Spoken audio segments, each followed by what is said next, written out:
इस video lecture में 21 तारीख को जो प्रैक्टिस सेट आप लोगों को दिया गया था उसका सॉल्यूशन हम लोग सीखेंगे।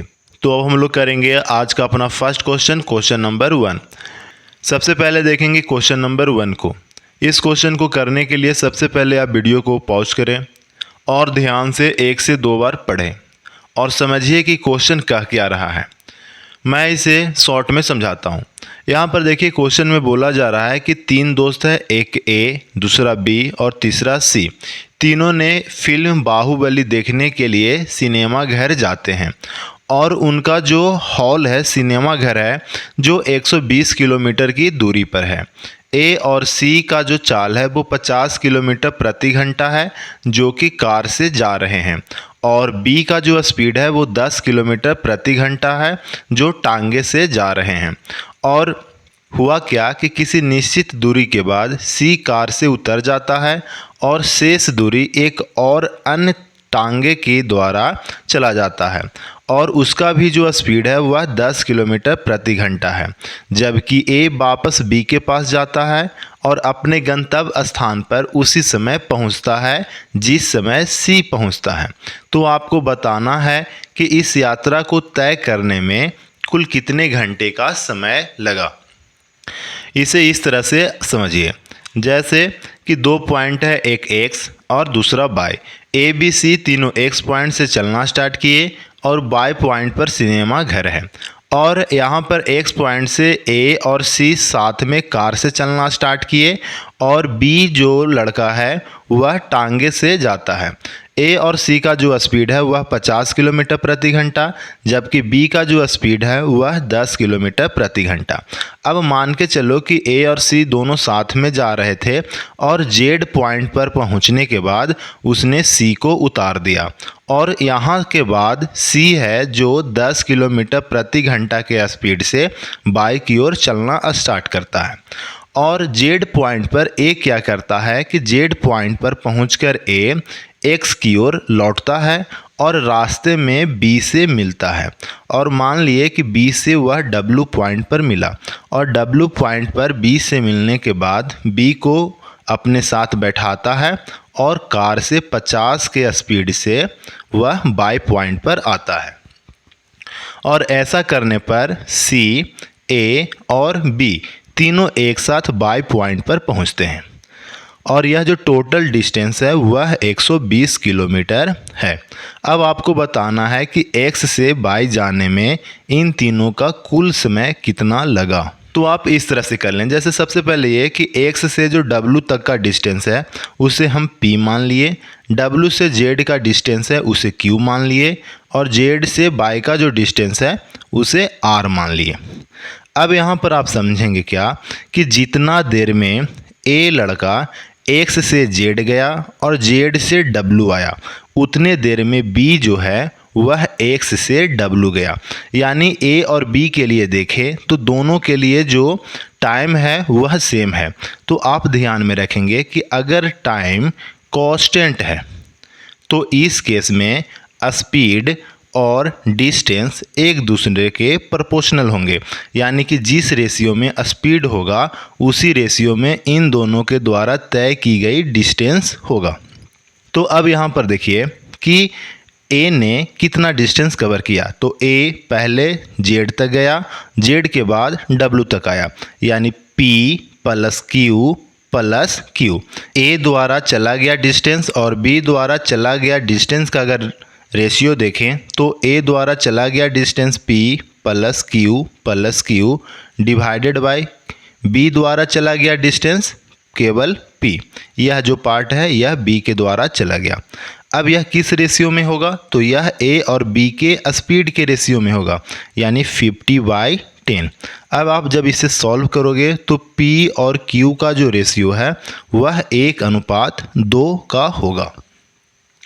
उसी तरह से अगर हम जेड पॉइंट के बाद ए और सी के बीच का रिलेशन देखें तो देखिए जेड पॉइंट के बाद सी ने क्या किया कि सी यहाँ के बाद चुपचाप बाई की ओर चलना प्रारंभ किया, और ए ने क्या किया था कि वह जेड से सबसे पहले डब्ल्यू आया और W के बाद रिटर्न होकर C तक गया। तो यहाँ पर A द्वारा और C द्वारा तय की गई दूरी देखें तो ये total Q plus R unit चला, जबकि C केवल R यूनिट चला। देखो A ने कहाँ से कहाँ चलना स्टार्ट किया, तो Z से W, W से Z, Z से Y। वहीं C लड़का ने कहाँ से कहाँ चलना स्टार्ट किया, तो केवल Z से Y। और इन दोनों के डिस्टेंस का क्या रेशियो होगा, तो यह जो रेशियो होगा वह स्पीड के रेशियो पर डिपेंड करेगा, और स्पीड का जो रेशियो है वह 50 और 10 का। इसे सॉल्व करेंगे तो Q और R का जो रेशियो है वह 2:1 का हो गया। तो अब आप यहाँ से ये देखेंगे कि X, W, Z और यह Y यह किस अनुपात में है, तो 1:2:1 के अनुपात में हो गया। अगर हम इस 120 यूनिट को 1:2:1 के अनुपात में डिवाइड करें तो यह हो जाएगा 1:2:3:1 4 यूनिट का मतलब 120, 1 यूनिट का मतलब 30, यानी यह जो लेंथ है वह 30 यूनिट का, यह लेंथ है 60 यूनिट का और यह लेंथ है 30 यूनिट का। हमसे पूछा गया था कि कुल यात्रा तय करने में कुल कितने घंटे का समय लगा। तो सबसे पहले हम लोग ये देख लेते हैं कि कुल कितना टाइम लगा। तो अगर हम A द्वारा तय की गई दूरी देखें तो A सबसे पहले क्या किया कि Z पॉइंट तक आया, Z के बाद W गया और W के बाद फिर Y गया, यानी 30 + 60 + 60 + 60 + 30। देखो यहाँ से 30 फिर 60 फिर रिटर्न हुआ 60 फिर 60 और फिर 30, यानी ये जो टोटल डिस्टेंस A ने कवर किया वो हो गया 30 60 90 60 150 60 210 और 30 240। और A का जो स्पीड है वह 50 किलोमीटर प्रति घंटा। जब इसे आप सॉल्व करेंगे तो यह हो जाएगा 4.8 आवर। ठीक है, तो इस तरह से हमने क्वेश्चन नंबर 1 को सॉल्व किया। अब हम लोग देखेंगे आज का नेक्स्ट क्वेश्चन, क्वेश्चन नंबर 2। देखिए इस क्वेश्चन में बोला क्या गया है कि A किसी काम को पूरा करने में B द्वारा उसी काम को पूरा करने में लिए गए समय से 12 घंटा कम समय में करता है। एक साथ दोनों काम करे तो वो पूरे काम को 17.5 घंटा में कर लेंगे। तो 50% कार्य करने में B को कितने घंटे का समय लगेगा। तो यहाँ पर अगर हम बेसिक से करना चाहें तो बेसिक से अगर करें तो A, B और A + B दोनों मिलकर ये लिख लिए। अब क्वेश्चन में बोला गया कि दोनों मिलकर काम को 17.5 घंटा में करते हैं, और ये बोला गया कि A जो काम को करने में जो टाइम लेता है वह B द्वारा लिए गए समय से 12 घंटा कम लेता है। तो मान लो कि B अगर x घंटे में करता है तो A है जो x - 12 घंटे में काम को करता है। अब यहाँ पर आप इसे क्वाड्रेटिक बनाकर सॉल्व करेंगे, लेकिन मैं आपको एक बेहतरीन कॉन्सेप्ट बताने वाला हूँ जो खासकर इस तरह के क्वेश्चन में लगता है। तो आप यहाँ पर देखिए आपको करना क्या है जो बताता हूँ। यह देखिए एक राइट एंगल ट्रायंगल आ गया। अब आप ये सोचेंगे कि ये इस अर्थमेटिक के क्वेश्चन में, टाइम एंड वर्क के क्वेश्चन में मैं यह राइट एंगल ट्रायंगल कहाँ से ले लाया। तो आप ये देख लीजिए कि यह जो 12 है इसे आप परपेंडिकुलर मान लीजिए, 17.5 है इसके डबल को आप बेस मान लीजिए, तो 17.5 का जो डबल हो गया वह हो गया 35। तो अब बताओ कि 12 और 35 है तो यह कर्ण क्या होगा। तो आप ट्रिपलेट याद रखना, तो 12, 35 और 37 यह ट्रिपलेट होता है। तो यहाँ पर इसका जो कर्ण है वह हो गया 37। अब यहाँ पर B का जो वैल्यू है यानी B उस काम को कितने दिन में करेगा वह हो जाएगा परिमाप बाय परिमाप का आधा यानी सेमी पेरीमीटर। तो क्या हो गया 12 + 35 + 37 बटा 2। अब आप जब इसे ऐड करोगे यह बन जाएगा 84, 84/2 42, यानी B अकेला उस काम को 42 दिन में करेगा। पर अब B को केवल 50% काम करना है, तो पूरे काम करने में इसे 42 घंटे का समय लगता है। तो 50% काम यानी आधा काम करना है तो इसे आधा समय लगेगा यानी कि 21 घंटा। तो इस तरह से इस क्वेश्चन को हमने किया। देखिए फिर से एक बार बताता हूँ, ध्यान से समझेंगे। जैसे कि बोला क्या गया कि ए के तुलना में बी है जो 12 घंटा कम लेता है, तो 12 घंटा ये लिख लिए। फिर बोला जाए कि दोनों मिलकर जितने समय में काम करेगा उसका डबल आप बेस मान लो, तो 17.5 का डबल 35, ये 35 हमने बेस मान लिया। फिर आप ट्रिपलेट का कॉन्सेप्ट यूज करेंगे। ट्रिपलेट के बारे में नहीं जानते हैं तो कर्ण निकालने के लिए आप सिंपल यूज करेंगे P square plus B square, और यहाँ से यह आ जाएगा 37। अब बी काम को कितने दिन में किया, तो वह सेमी पेरीमीटर के बराबर होता है। सेमी पेरीमीटर कहने का मतलब sum of all the sides of triangle divided by 2, semi perimeter, और यह हो गया 42। अब यहाँ पर 50% के बारे में पूछा गया था, तो आंसर आपका आ जाएगा 21 घंटा। तो इस बात को आप ध्यान में रखेंगे, नहीं तो फिर आपको ये क्वाड्रेटिक इक्वेशन सॉल्व करना होगा जिसमें आपको 10 सेकेंड 20 सेकेंड इस तरह का टाइम लगेगा। लेकिन आप इस मेथड से करते हैं तो इस क्वेश्चन को बहुत ही आसानी से और जल्दी में भी कर लेंगे। अब हम लोग देखेंगे क्वेश्चन नंबर 3। क्वेश्चन नंबर 3 में बोला जा रहा है कि ए, बी और सी मिलकर एक काम को 8 दिन में पूरा कर सकते हैं। ए अकेला उसी काम को 24 दिन में पूरा कर सकता है। ए और बी ने काम शुरू किया और 2 दिन के बाद सी भी उनके साथ जुड़ गया, तो शेष काम 6.4/5 दिन में पूरा हो गया। ज्ञात करें कि बी अकेला उस काम को पूरा कितने दिन में कर सकता है। तो आप सिंपल ये देखो कि ए, बी, सी तीनों मिलकर काम करे तो काम को 8 दिन में पूरा कर लेता, पर इन तीनों ने किया है कितना दिन। ए, बी, सी ने मिलकर साथ में 6.4/5 दिन काम किया। 6.4/5 कहने का मतलब कि 34/5 दिन काम किया। अगर वो 8 दिन काम कर लेते तो 8 दिन में वो पूरा काम कर लेते, तो आप ये सोचो कि 34/5 दिन में उन्होंने कितना भाग काम किया, तो 34/5/8, इसे सॉल्व करेंगे तो 17/20, यानी तीनों ने मिलकर 6.4/5 दिन में 17/20 काम किए। तो बाकी कितना काम बच गया, तो बाकी काम जो बचा वह बच गया 3/20 काम, और इस 3/20 काम को ए और बी ने मिलकर किया होगा। अब यहाँ पर बोला गया कि ए और बी है जो साथ में 2 दिन काम किए थे। अब ये देखो क्वेश्चन में बोला गया है कि ए अकेला काम को 24 दिन में कर सकता है, तो सोचो कि जो बंदा 24 दिन में पूरे काम को कर सकता है वह 2 दिन में कितना काम करेगा। तो ए द्वारा 2 दिन में किया गया काम वह हो जाएगा 2/24, यानी 1/12। तो ए ने 1/12 काम किया और ए और बी ने मिलकर 3/20 काम किया। तो अगर पूछा जाए कि केवल बी ने कितना काम किया, तो 3/20 घटाओ 1/12, इसे सॉल्व कर लो। एलसीएम ले लो, एलसीएम कितना होगा 60। यहाँ पर सॉल्व करो, 20 × 60, 3 × 9, 12 × 5 60, यानी 4/60। 4/60 कहने का मतलब 1/15, यानी कि बी ने 2 दिन में 1/15 भाग काम किया। अब ऐसे सोचो कि 1/15 भाग काम करने में 2 दिन का समय लगता है, तो अगर बी पूरा काम करना चाहे तो पूरा काम करने में उसे कितने दिन का समय लगेगा, तो 30 दिन का टाइम बी को लगेगा। क्वेश्चन में पूछा क्या गया था कि बी अकेला पूरे कार्य को कितने दिन में कर सकेगा, तो आंसर होगा 30 दिन। अब हम लोग नेक्स्ट क्वेश्चन करेंगे, क्वेश्चन नंबर 4। ये देखिए यहाँ पर बोला गया कि पाइप ए एक टंकी को 12 मिनट में भर सकता है, पाइप बी उस टंकी को 20 मिनट में भर सकता है। दोनों पाइप एक साथ खोला गया तो पाइप में एक रुकावट के कारण पाइप अपनी पूरी क्षमता के 75% के साथ पानी प्रवाहित करता है।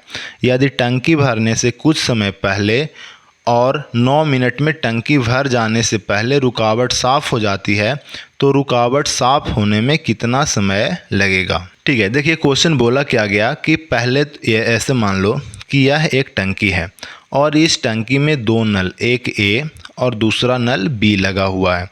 ए है जो 12 मिनट में टंकी को भर दे सकता है, और अगर अकेला बी चले तो बी इसे 20 मिनट में भर देगा। लेकिन हुआ क्या कि टंकी में कुछ रुकावट है और इस पाइप में रुकावट होने की वजह से वह अपने टोटल इफ़िशियंसी का केवल 75% वर्क करता है। फिर जब बाद में पता चला कि इसमें कुछ रुकावट है तो इसे साफ़ किया गया और इस प्रकार 9 मिनट में पूरी टंकी भर जाती है। तो आपको बताना है कि रुकावट साफ़ होने में कितना समय लगेगा। पहले तो बेसिक से कर लेते हैं। जैसे मान लिए कि पहला पाइप ए है, दूसरा पाइप बी है। पहला पाइप 12 मिनट में टंकी को भरता है, दूसरा पाइप 20 मिनट में टंकी को भरता है। अब मान लेते हैं कि इस टंकी का जो इफ़िशियंसी है टोटल 60 बाल्टी पानी धारण करने का है, तो टंकी का इफ़िशियंसी हो गया 60 बाल्टी। अब ये देखो कि ए है जो 12 मिनट में 60 बाल्टी पानी भरता है, तो ए हर 1 मिनट में 5 बाल्टी पानी भरेगा। बी है जो 20 मिनट में 60 बाल्टी पानी भर रहा है, तो वह हर 1 मिनट में 3 बाल्टी पानी भरेगा। अब यहाँ पर देखिए कि इन दोनों का एक्चुअल इफ़िशियंसी है वह 8 यूनिट का है। 8 बाल्टी हर 1 मिनट में भरने का है, पर पाइप में कुछ रुकावट की वजह से यह अपनी इफ़िशियंसी का 75% वर्क करेगा। तो 8 का 75% यह हो जाएगा 6 यूनिट। यानी इन दोनों अब हर 1 घंटे में केवल 6 यूनिट पानी भरेंगे। तो मान के चलो कि टी टाइम तक पाइप अवरुद्ध रहा और उसके बाद सफाई करने के बाद वह एक्चुअल इफ़िशियंसी से काम किया। तो अब हम लोग देखेंगे कि टी टाइम तक 6 यूनिट के हिसाब से पानी भराया है और उसके बाद बाकी का जो टाइम है उसमें 8 यूनिट के हिसाब से पानी भराया है। तो यह देखो कि टी मिनट में कितना पानी भराया होगा। तो 1 मिनट में 6 यूनिट, तो टी मिनट में 6 गुना टी। अब ये देखिए कि टोटल 9 मिनट का टाइम लगा है। 9 मिनट में से टी मिनट तो हो चुका है, बाकी टाइम बचा 9 माइनस टी, और इतने टाइम इसकी जो इफ़िशियंसी है वह 8 यूनिट का है और इस प्रकार पूरा टंकी भर गया, यानी 60 यूनिट कंप्लीट हो गया। अब आप इसे सॉल्व कीजिए। 6t प्लस 9×8 माइनस 8t बराबर 60। सॉल्व करेंगे 12 बराबर 2t, यानी t का जो वैल्यू है वह हो गया 6। यानी कि पाइप है जो 6 मिनट तक अवरुद्ध रहा और सफाई करने के नेक्स्ट 3 मिनट के बाद पूरी टंकी भर जाती है। तो यहाँ पर क्वेश्चन बोला गया कि how much time before blockage cleared, टंकी पूरी तरह भरने के कितने देर पहले पाइप की सफाई की गई थी।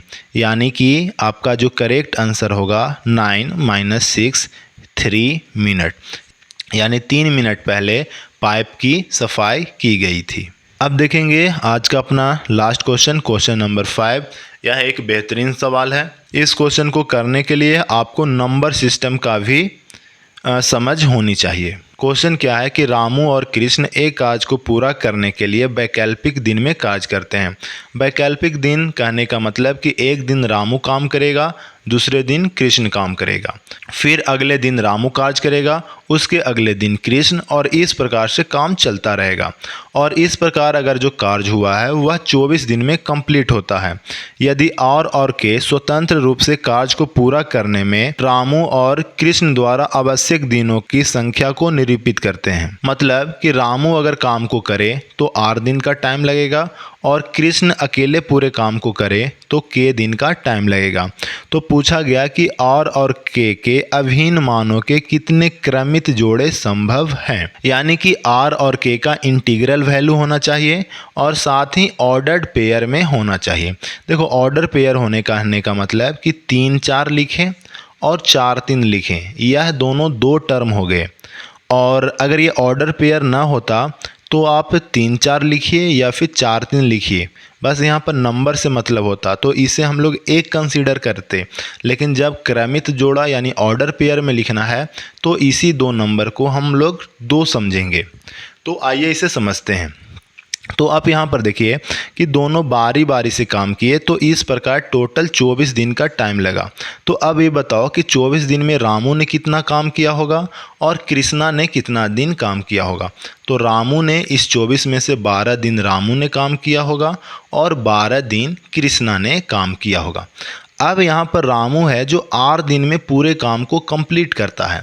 तो आप ये बताओ कि एक लड़का 8 दिन में पूरा काम करता है तो 12 दिन में कितना काम करेगा। देखो 8 दिन में एक काम करता है तो एक दिन में वह 1/8 काम करेगा, तो 12 दिन में कितना कर लेगा 12/8। तो यह जो काम है वह रामू द्वारा किया गया है। अगर हम कृष्णा द्वारा देखें तो कृष्णा द्वारा 12 दिन में किया गया काम होगा 12/k, और इस प्रकार दोनों ने मिलकर पूरे काम को कंप्लीट कर लिए। पूरा काम कहने का मतलब एक भाग काम, यानी अगर हम इन दोनों को अब ऐड कर दें तो वह 1 के इक्वल हो जाएगा, यानी 12/r प्लस 12/k बराबर 1। अब इसे सॉल्व कर लो, एलसीएम लेंगे, एलसीएम आर के हो गया, यानी 12k प्लस 12r बराबर 1। आगे जब इसे सॉल्व करेंगे तो यह हो जाएगा KR minus 12R minus 12K बराबर 0। अब यहाँ पर हम क्या करते हैं कि दोनों तरफ 144 ऐड कर देते हैं। अब ऐसा करने से क्या हो गया, यह बन जाएगा K minus 12 into R minus 12 is equal to 144 मतलब 12 का स्क्वायर। तो आप यहाँ पर देखिए कि यह जो टर्म बन गया K minus 12 into R minus 12, इसे आप ब्रेक करेंगे और यह पॉइंट है क्या जो बताता हूँ।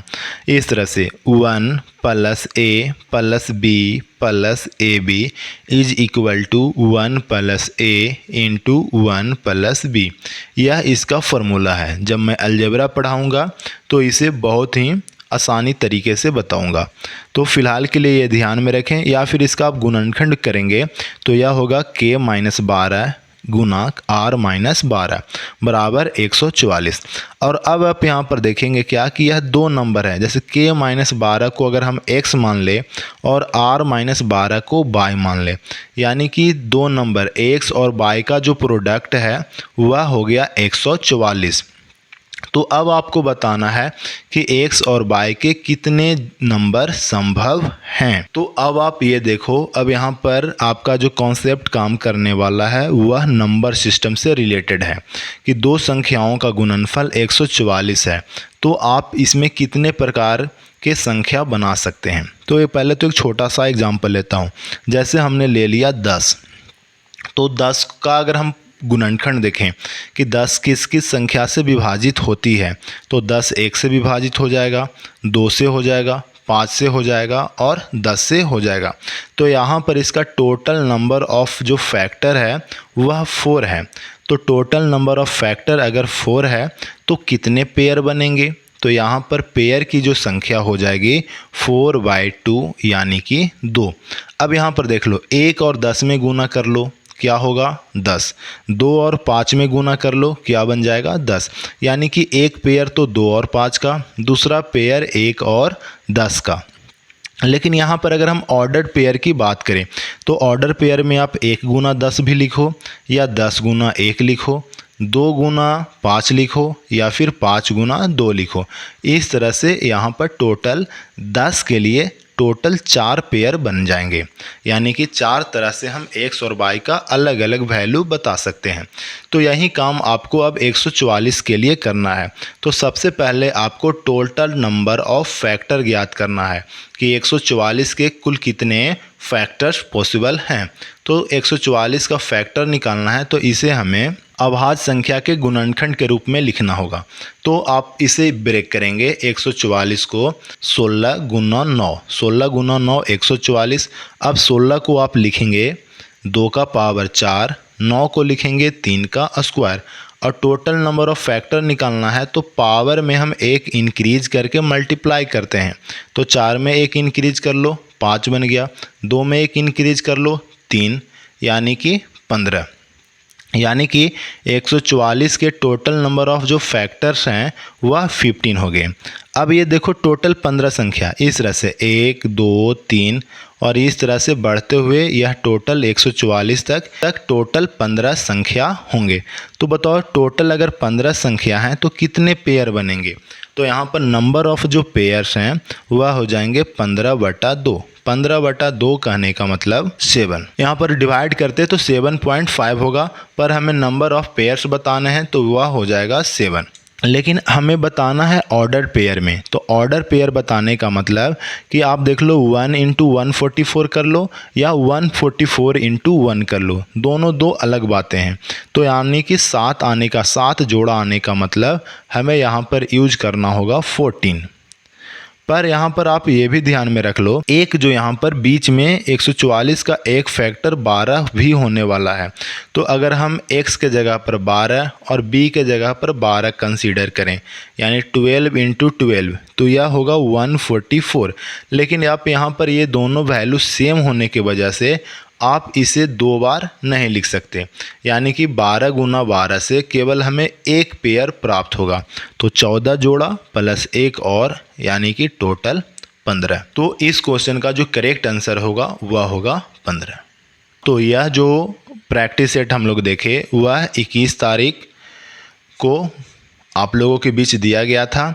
अब कल का जो प्रैक्टिस सेट होगा उसे आप लोग सभी अटेम्प्ट करें, फिर उसका मैं वीडियो सॉल्यूशन आप लोग के बीच उपलब्ध करवाऊंगा। और यहाँ पर मैं स्पेशल थैंक्स राजू को बोलना चाहता हूँ, जिन्होंने यह पीपीटी तैयार किया था।